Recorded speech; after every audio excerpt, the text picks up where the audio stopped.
जब हर बार काम करना खुद को गाली देकर, पुश करके या फिर गिल्ट महसूस करके स्टार्ट होता है तो तुम्हारा दिमाग एक सिंपल सी चीज़ सीख लेता है, एक्शन मतलब पेन।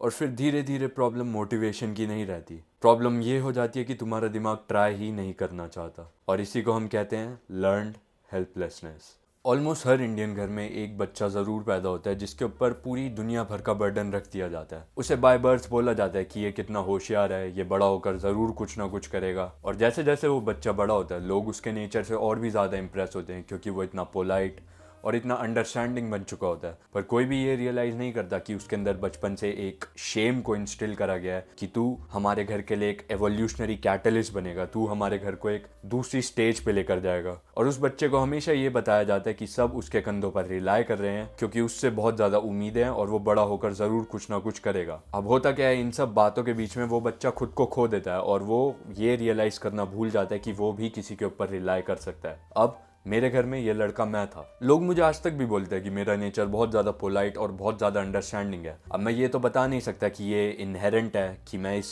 ट्रेट को लेकर पैदा हुआ हूँ कि नहीं। और जो भी व्यक्ति इस वीडियो को देख रहा है जो एक अनस्टेबल फाइनेंशियल इनकम वाले हाउस होल्ड से आता है, वो मेरी बातों से कहीं ना कहीं रिलेट ज़रूर कर पाएगा। तुम अपने रिश्तेदारों के सामने जाओ या फिर तुम बेशक अपने कजन्स के साथ ही क्यों ना बैठो, तुम्हारे अंदर हमेशा एक ना एक शर्म वाला स्पॉट होगा जिसकी वजह से तुम सबसे वन हैंड का डिस्टेंस मेंटेन करके रखोगे, क्योंकि तुम्हें पता है कि तुम डेट्स में भरे हुए हो और तुम्हें किसी न किसी तरह किसी न किसी डेट को रीपे करना है। भले ही किसी ने तुमसे ज़्यादा प्यार कराओ या फिर किसी रिश्तेदार ने तुम्हारे ऊपर ट्रस्ट करके तुम्हारी पढ़ाई में तुम्हें सपोर्ट कराओ। और जो ये शेम का फैक्टर है जिसकी मैं बात कर रहा हूँ अभी, जैसे जैसे तुम बड़े होते हो तुम इतना ज़्यादा अवेयर नहीं होते, तुम उस टाइम पर इतना ज़्यादा समझदार नहीं होते कि तुम रियलाइज़ करो ये सब जो तुम कर रहे हो, तुम हमेशा इतना सुकड़ सुकड़ के अपने कोने में क्यों रहते हो, क्योंकि तुम्हारे अंदर शेम का फैक्टर है। पर जैसे जैसे तुम बड़े होते रहते हो तुम्हारे दिमाग के कोने में ये चीज़ रह जाती है और ये इंक्यूबेट करती रहती है। अब फास्ट फॉरवर्ड करते हैं थोड़ा सा, जब तुम थोड़ी सी रिस्पॉन्सिबल उम्र में आ जाओ, जैसे कि 17, 18, 19, 20 या फिर मे बी इवन 21। पर उस टाइम से ही तुम्हारे अंदर इतना ज़्यादा अनरेस्ट क्रिएट हो जाता है, तुम इतना ज़्यादा अपनी लाइफ को लेकर एंग्शियस हो जाते हो, इतना ज़्यादा तुम्हारे अंदर गिल्ट आ जाता है, बस क्योंकि तुम एग्जिस्ट कर रहे हो और जिस पर्पस के साथ तुम पैदा हुए थे अपनी फैमिली के लिए एवोल्यूशनरी कैटलिस्ट बनने का, उन्हें एक स्टेप आगे ले जाने का इस दुनिया में, वो तुम अचीव नहीं कर पा रहे। तुम्हारा एक एक दिन वेस्ट जा रहा है, तुम्हें लगता है कि तुम्हारी सांसें भी यूजलेस है, तुम्हारा वजूद भी यूजलेस है और तुम्हारा जो पर्पस था, एक ही पर्पस तुम्हारी जिंदगी में, तुम शायद उसे कभी भी पूरा नहीं कर पाओगे और तुम बस एक रिस्पॉन्सिबिलिटी और डेट के पहाड़ के नीचे दब जाओगे, सफोकेट हो जाओगे। एक एक सेकंड तुम्हारी जिंदगी का बहुत पेनफुल और रिग्रेटफुल हो जाता है, भले ही तुम सो रहे हो, भले ही तुम उठे हो, भले ही तुम खाना खा रहे हो और तुम्हें तुम्हारे घर वालों से कुछ ना कुछ सुनने को मिलता है। You get my point. अब इस उम्र तक तुम्हारी लाइफ में लोगों ने तुम्हें जो भी प्रेज दिया या फिर कॉम्प्लीमेंट करा, तुम उसके हिसाब से अपनी जिंदगी जी रहे हो। और जैसे कि एक जॉब लेना तुम्हारी लाइफ को सस्टेन करने का एक मेथड होता है, पर अब वो सिर्फ और सिर्फ एक सस्टेनेंस मेथड नहीं बन चुका था, अब वो तुम्हारा लाइफ गोल बन चुका है तुम्हारे इमेच्योर माइंड में। अब यहाँ से मैं कहानी से थोड़ा सा डिटूर करने वाला हूँ, स्टे विद मी। अब एक दिन की बात है जब मैं बहुत ज़्यादा बीमार था और मैं कुछ दवाइयाँ खाकर सो गया, और उस दिन मुझे एक ऐसा सपना आया जिसने शायद से मेरी ज़िंदगी को बदल दिया है। कुछ ज़्यादा पुरानी भी बात नहीं है, शायद 2 हफ्ते ही हुए होंगे अभी तक इस बात को। अब अगर तुम मुझसे पूछो वो सपना क्या था, तो वो सपना ऐसा कुछ था नहीं जिसके अंदर कुछ हो रहा हो, पर उस सपने के अंदर मैं खुद के अंदर था। मैं एक तरीके से, जब हम आंखें बंद करते हैं और हमारे दिमाग और हमारी आंखों के बीच में जो स्पेस होता है, जो हमें ब्लैक सा स्पेस दिखता है जिसमें हम इमेजिन करते हैं, मैं उस सपने में खुद के अंदर था और मैं 5 दीवारों को इमेजिन कर रहा था। अब ये दीवारें कोई नॉर्मल दीवारें नहीं थी, ये ईंट से नहीं बनी थी, इसमें सीमेंट का कोई भी हाथ नहीं था, ये दीवारें बनी हुई थी फ्लैश से, यानी कि तुम्हारे शरीर के मांस से। अब मैं इन सारी दीवारों के आर पार जा रहा था अपने सपने में। एक दीवार क्रॉस करी मैंने, दूसरी दीवार क्रॉस करी, तीसरी, चौथी और 5वीं, और जब इन सारी दीवारों को मैंने पार कर लिया तो वहाँ पे मुझे सपने के अंदर मैं ही दिखा। बहुत ही अजीब सपना है मैं जानता हूँ, पर मेरे साथ बने रहना। अब जैसे ही मैंने इन सारी मांस की बनी हुई दीवारों को क्रॉस करा तो मैंने धीरे धीरे रियलाइज करा कि ये एक दीवार मेरे एक फियर को रिप्रेजेंट कर रही थी। जैसे कि एक मेरा डर था कि अगर मेरी अपीयरेंस नहीं रहेगी तो शायद कोई मुझसे प्यार नहीं करेगा, और ऐसे ही मिलते जुलते 4 डर और थे। अब जैसे ही मैं इन हर डरों को क्रॉस करता गया, वहाँ पे बचा था सिर्फ और सिर्फ मैं अपने मोस्ट रॉ फॉर्म में था और मैं खुद को रियलाइज कर रहा था। और जब मैं खुद की तरफ झांक कर देख रहा था तो मुझे रियलाइज हो रहा था कि मैं सिर्फ और सिर्फ शर्म से बना हूँ।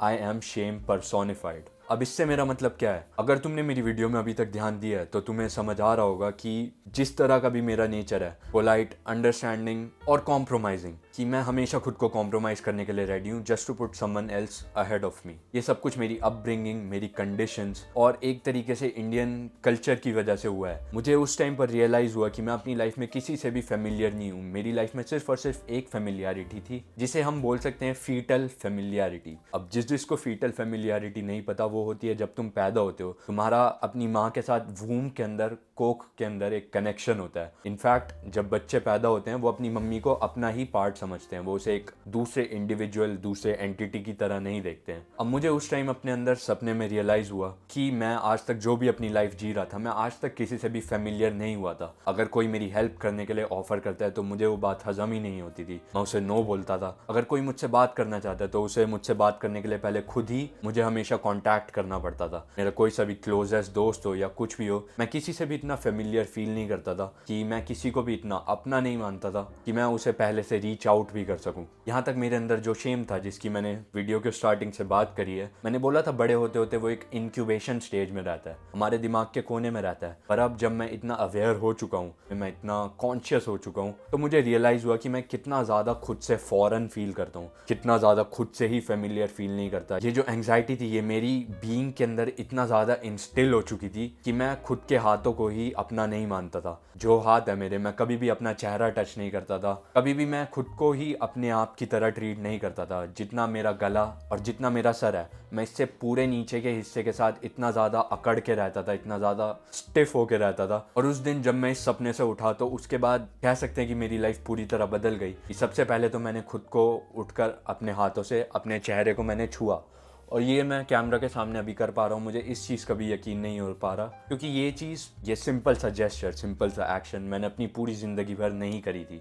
उस दिन मेरा भाई मेरे साथ था, हम शॉपिंग पे गए, और जैसे कि वो मुझे हमेशा पूछता था कि अगर मुझे कुछ लेना है, और मैं हमेशा मना करता था, उस दिन मैंने पहली बार हाँ बोला। अब ये जो मैंने हाँ बोला, इससे मुझे बिल्कुल भी पहली बार अपनी लाइफ में डेट महसूस नहीं हुआ कि मेरे ऊपर कुछ कर्जा है जो मुझे रीपे करना है। और ये फीलिंग मेरे लिए बहुत ही ज़्यादा लिबरेटिंग थी। अब ज़रूरी नहीं है कि ये चीज़ तुम्हारे लिए भी लिबरेटिंग हो सकता है जहाँ मेरे लिए हाँ बोलना लिबरेटिंग था, तुम्हारे लिए ना बोलना तुम्हें फ्री कर सकता है। जहाँ तुम हमेशा हाँ बोलते हो कि मुझे दिला दो कुछ या मुझे कुछ कर दो, तुम पहली बार ना बोलना सीख गए, ये तुम्हारे लिए फ्री हो। पर कहानी इतनी ज़्यादा सिंपल नहीं है, क्योंकि जब मैं उस सपने से उठा मुझे काफ़ी ज़्यादा टाइम और लगा। इतना ज़्यादा अनरेस्ट महसूस हुआ, इतनी ज़्यादा एंग्जाइटी महसूस हुई, इतना ज़्यादा मुझे हड़बड़ी और बेचैनी हुई अपने दिल के अंदर, कि उस टाइम मुझे समझ ही नहीं आ रहा था मैं क्या करूँ, मेरी लाइफ में पर्पस क्या है। जो भी मेरा परसेप्शन था आज तक अपनी ज़िंदगी को लेकर, वो एकदम टूट चुका था और बहुत बिखर चुका था। अब मुझे बिल्कुल भी समझ नहीं आ रहा था कि अगर एक जॉब मेरा गोल नहीं है, जॉब सिर्फ और सिर्फ एक सस्टेनेंस का तरीका है जिससे मैं अपनी लाइफ को प्रोग्रेस कर पाऊँ, तो मेरा लाइफ का गोल है क्या।